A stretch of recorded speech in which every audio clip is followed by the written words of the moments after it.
एक हफ्ता, 2 हिंदू, 2 भीड़, 2 लाशें। और अब बांग्लादेश सरकार पहली बार खुलकर बोली है। लेकिन सवाल ये है, क्या उन्होंने इंसाफ की बात की या लिंचिंग में मारे गए उसी शख्स को मुख्य अपराधी घोषित कर दिया?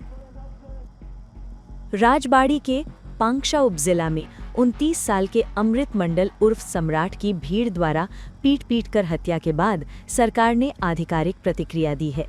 सरकार का कहना है, ये सांप्रदायिक हिंसा नहीं थी। मृतक अमृत मंडल एक कुख्यात अपराधी था जो वसूली के लिए आया था।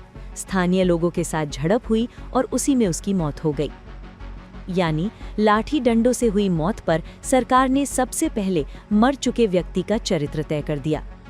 ये बयान उसी समय आया जब पांगशा की हुसैन डांगा मार्केट में अमृत मंडल को भीड़ द्वारा बेरहमी से पीटा गया। उसे अस्पताल ले जाया गया, लेकिन डॉक्टरों ने मृत घोषित कर दिया। पुलिस का दावा है, अमृत मंडल सम्राट वाहिनी नाम के लोकल ग्रुप से जुड़ा था और उसके खिलाफ कम से कम 2 आपराधिक केस थे, जिनमें एक हत्या का मामला भी शामिल है। डेली स्टार की रिपोर्ट कहती है, वो अपने साथियों के साथ एक स्थानीय घर पर पैसे लेने पहुंचा था। घर वालों के चोर चोर चिल्लाने पर भीड़ जमा हुई और हिंसा भड़क गई। उसके साथ ही भाग गए। एक व्यक्ति 2 हथियारों के साथ गिरफ्तार हुआ।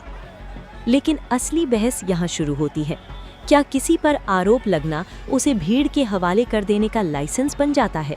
और क्या सरकार का काम हत्या के बाद मरे हुए इंसान के रिकॉर्ड दिखाना है या भीड़ के हाथों हुई मौत की निष्पक्ष जांच करना? इस बीच ढाका पहले से ही तनाव में है। छात्र नेता शरीफ उस्मान हादी की हत्या के बाद हिंसक प्रदर्शन हो रहे हैं। कुछ नेताओं के भारत विरोधी बयान, भारतीय हाई कमीशन की ओर बढ़ती भीड़ और चिटागोंग में पत्थरबाजी। माहौल पहले से गर्म है। तो अब कहानी यहाँ तक पहुँच चुकी है। एक हफ्ता, 2 हिंदू, 2 भीड़, 2 लाशें। और अब बांग्लादेश सरकार के रिकॉर्ड पर एक आधिकारिक स्टेटमेंट, जिसमें भीड़ के हाथों मारे गए शख्स को मुख्य अपराधी बताया गया है।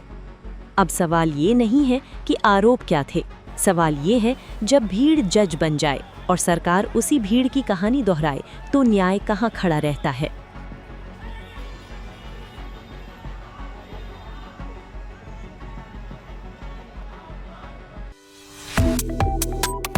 Subscribe to One India and never miss an update.